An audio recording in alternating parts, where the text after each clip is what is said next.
Hello, hello. This is another RekStarcraft. Another after what, a month? So, yeah, I've been really caught up with this whole streaming thing. It's actually pretty fun. If anyone's not heard of it, I am now streaming on justin.tv/Rekatan, and I'm doing it pretty much every day. I have a couple days off here and there, but like for example, the last 3 days, I think I streamed for a total of 8 hours, 6 to 8 hours every day. So it's getting pretty big. Pretty much every time I'm online when I'm not coaching, I'm streaming, and more and more I'm going to be streaming my coaching as well when I have students who are okay with it. So that'll be pretty cool too. But I wanted to get back into the groove of casting still. I know there's a lot of people who still appreciate that even if I have a stream. So this is a game that I picked, spoiler alert, because I lost pretty convincingly. And I've been having some trouble with my Zerg versus Terran, so I thought it might be a little cathartic to kind of cast it and see what I can get from it as I'm casting it, because I do actually learn quite a bit when I'm casting some of these games, especially the ones that I lose, just because I take such an analytical look at it that I normally wouldn't take when I'm watching the replay. So since nothing too big's happening quite yet, What else? I was going to mention some things. Oh, yeah. Since I am streaming, I can actually record and upload that to YouTube. If people would prefer that, I can. And it's going to help, kind of saturate my YouTube channel a bit so that there's something for people to watch when I'm not making a cast. I do narrate quite a bit while I'm streaming, so there will be quite a bit of dialogue, kind of like the live casts I used to do. A little less informative, a little more Q&A between games, but still plenty of stuff to hear and more than just the game itself. So if people want that, let me know. I'll see about getting XSplit recording, and then I'll just upload the recordings. Shouldn't be too terribly difficult since my computer can probably handle it. Damn, there was something else I was going to say. Oh yeah, I'm kind of, because of the fact that I'm streaming so much, I'm a little less motivated to be casting my own games, since I already basically cast my own games for 4 to 8 hours a day. So, if anyone is wanting to submit games, I'm going to go ahead and get started casting other people's games again. I'm looking for losses where people aren't quite sure how they lost, that sort of thing. And if you want to send those in, the email address is rekscreplays@hotmail.com. And I'll probably start getting back to that a little more regularly so that I have some content to cast, since a lot of these games I've already feel like I've cast them by the time I get done playing them, just because I'm talking so much during the games. So, getting on to the game itself. I will be the blue Zerg, Rekatan, and my opponent is the red Terran sLeepisT. He's about a 1600 master player, and currently in this one I'm about a 1250 master, 1220, somewhere around there. A lot of bonus pool built up, but I think it's like 170 to 200. But I've been struggling on the ladder, admittedly. Still, ever since kind of that tilt before Grandmaster, I've had a hard time getting my MMR or my win rate up where it should be. So, the days of 62% win rate are gone, but I'll get them back someday. He was obviously slightly favored. Actually, no, I think he was just flat out favored, so I was kind of freaking out about this game. So we see a 2 racks opener, no gas. Obviously for 2 racks. And so that's what these extra lings are for. This big ling buildup is a lot of fun versus 2 racks. They oftentimes will commit, and this is, what I was hoping to catch. Unfortunately, I caught it in a bad position. That little right there. Actually, if we take a look here, and just hypothetical, let's say he was over on this side, to where I could get a good surround. I would have been able to clean up most of those Marines, if not all of them, despite having less resources committed to my army. Just metabolic boost is so potent for punishing 2 racks. Once the second the metabolic boost finishes, you just hit that timing where you run out and kill him. But sLeepisT, being a good player, he was hugging the wall, making sure he had a good spot to kite into. And had I continued that engagement, I would have lost all of these lings to kill maybe one more Marine, tops, just because he can kite into the corner and bottleneck my lings. So that was a very good play on his part. So at this point, I'm actually going to kind of point out a mistake I've been making lately. Now, for a long time, and this is still very much viable for anyone playing at, diamond level, low master level, 2 racks equals high economy baneling bust, period. Because they will always expand behind it, and they will always be greedy about that expand.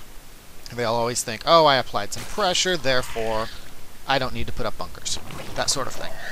Well, Everybody's changing, everybody's adjusting their game and trying to make improvements, and so the Terran players are starting to realize, hey, if I open 2 racks, some of these guys are just blindly baneling busting me and I'm auto-losing. And so more and more and more and more I'm finding that it has nothing behind it. And here's a case where I scout, and I believe I even see a bunker go up. I'm not sure. I know I see a lot of freaking Marines, but yeah, see, I see a bunker go up, and I've confirmed he's expanding. But I don't quite know just how heavily he's going to turtle this up. And I don't know, maybe his spider sense went off. Maybe he had a hunch that I was going to bust him, just from how many lings he saw. That's probably a good assumption. But nevertheless, as we're about to see, this bust does not go too terribly well. And even with good micro, because I did miss micro a little bit, even with good micro, it would not have gone too terribly well. Also, I want to make a point of how many drones I have. You generally don't want a high economy baneling bust with less than 25 drones. 21 is just a bit too shy, and we notice I've got some larvae floating there, so that's part of that. Now I'm catching his Marines out of position, which is kind of nice, would be good, but he actually is able to just kind of kite me in circles, and I try to cut him off, but I end up running everything onto the other side of his Marines, so then I still don't cut him off. So some big miss micros. But eventually I'm just having to decide, you know what, let's kill a few SCVs, and at least I did some damage. Now, 28 SCVs on equal base count to 21 drones, and he has a tech advantage because I've been off gas for so long. Now I'm finally back ahead on drones, but I should be so much further ahead right now. So what I'm going to do is just go hypothetical with this a little bit. What could I have done in response to the 2 racks? Well, a 2 racks is generally going to want to expand. Sometimes they'll go 2 racks into like a tank push, a Marine tank push. Sometimes they'll go 2 racks into Hellions and then expand. But generally, I would say 70 to 80% of the time, 2 racks is just going to go straight into an expand, especially when they've made that many Marines. So what could I have done? Well, those initial 20 Zerglings, 16 Zerglings, could have been all the Zerglings I made. And this is a little too much time paused. I'll go ahead and just let this play out for a bit because there's not a lot that's going to happen here for a bit. So, you know, those initial 16 to 20 Zerglings could have been all I made. I still put down the baneling nest. I still mined some gas. And I morphed some banelings. That is just to provide me a very, very safe window to then take a quick third, say about a 6-minute third, and drone. And what we could be looking at here in the harvester count, what we should be looking at right now is 55 to 60 to 34, not 36 to 34. And that is really what that aggression did to me, is I killed like 3 SCVs, so maybe he would be closer to 40 SCVs. But still, if I'm at 60 drones to 40 SCVs, 3 bases to 2 bases, I am feeling amazing. And there was nothing stopping me from doing that. You know, he cannot aggress until he's got stem. Optimally, he can't aggress till he's got stem and medevacs because of the banelings. And if my creep spread is strong, then I'm going to have more than enough time because he's going to have to kill creep on his way in. So I'll have more than enough time to get centrifugal hooks, infestors, etc. And this is all theory crafting, but I'm just saying this game, from the start, could have looked completely different had I not just gone for that blind baneling bust. So make sure you're adjusting to the metagame, and this is something that I constantly have to remind myself of, is that my opponents are improving, and I need to adapt to those improvements and improve on as well on my own. So, actually the volume's a little high, so. So make sure you're keeping an eye on what changes your opponent is making to their play, and vice versa, you are making your own adjustments. Because now my hatchery went down at about 10 minutes. So about 4 minutes later than the hypothetical situation we just talked about. And so now we've got a drop coming in, going to snipe an Overlord. Just 8 Marines, not really going to be too big of a deal, though they do have stems, so they'll do a little bit of damage. Overlord number 2, and looks like maybe 1 Ling. And really that's, I mean, this is to the point here where as long as he can keep this drone count from getting too terribly out of control by forcing things like putting up spines and spores, we're close position, he can drop me all day long if I don't do that. Especially since my spire won't be any time too terribly soon since I'm occupied. Meanwhile, the supply count is looking very one-sided. for the same reasons as I talked about before. I lost all sorts of banelings to nothing. And I lost all sorts of, well, I basically lost a very critical drone window. When you go for that high economy baneling aggression, you are sacrificing one of the most important drone windows you have available to you in Zerg versus Terran. And I think that's part of where ZVT has been giving me some trouble, as I've been throwing away a lot of my drone windows to go for some of these rogue aggression timings, because I love that style of play, you know, but it's just not as successful these days now that players are starting to understand those timings. It's just like this Roach Ling all-in versus 3-gate expand. The Roach Ling all-in has not been as successful since it was shown at MLG, GSL. You know, ever since Nestea showed it, more and more Protoss are starting to figure it out, and so then players are losing that drone window they would have normally had they not executed it. So here we see sLeepisT is getting ready for some elevator play, it looks like. And at this point we can just kind of see my mental state breakdown. We can see me starting to get real scattered, missing injections. My queens, even though I spam a lot of tumors, are starting to float some energy. And the second this elevator play gets going and some multi-prong, well then things get really out of hand, just because all of a sudden I've got some zoning to deal with. I can't necessarily get a good you know, get a good surround on the back of his, or get a good flank on the back of his push to cut off his reinforcements. And that is just an awkward place to be in. In fact, it's one of the toughest parts about Zerg versus Terran for me, and it's one of the most frustrating and tilting things about it is the zoning that siege tanks provide. And I mean, this is critical that you break this, but at the same time, that's what they're relying on. They're relying on you only being able to hit here or hit here. Not both. If you manage to take group 1 and control it up here, and then group 2 from, say, down here or down here, and hit both at the same time, then you're working with something. Then you're going to be able to clear out both of them, or at least get both of them down to, say, 1 siege tank on the bottom and 8 marines up on top, and that's something you can clear out with your rally. That's fine. You just need to break that foundation that they have, which is these siege tanks. But all of this is because of, for the most part, because of that rough start I had. Think if all of this aggression was happening and I had been 20 drones up the entire time. We would be seeing something totally different. We would be seeing 170 supply probably from me instead of 101 right now. And, you know, that's 35 roaches. You know, that's nothing to sneeze at. 35 roaches over what I already have here. You know, that is something to work with. That is something that can break this. You know, obviously I wouldn't want it all roaches, some banelings and lings. But nevertheless, that's my point, is this all compounded to give the Terran the momentum he needed to execute this push. And so I'm finding that Zerg versus Terran is really all about not throwing that momentum away, because the Zerg player starts with the momentum advantage, believe it or not. And that's something we all kind of need to wrap our heads around as Zerg players, that when the game begins, we are advantaged. As a Zerg player, we are advantaged. It is their job to remove that advantage by aggressing us. And by throwing aggression at them that is, you know, ill-fated, that is just based on poor metagaming or something to that effect, we are giving away that advantage that we have by default. And that's why there's these Terran players who feel that that Terran versus Zerg is actually imbalanced in favor of the Zerg player, because they're going up against players who know how to maintain that advantage throughout the entire game. And the players vice versa, who feel that Zerg versus Terran is imbalanced in favor of the Terran player, are the ones who, like me, are throwing away that advantage with silly aggression that really serves no purpose other than to give a 30-70 chance of winning the game automatically.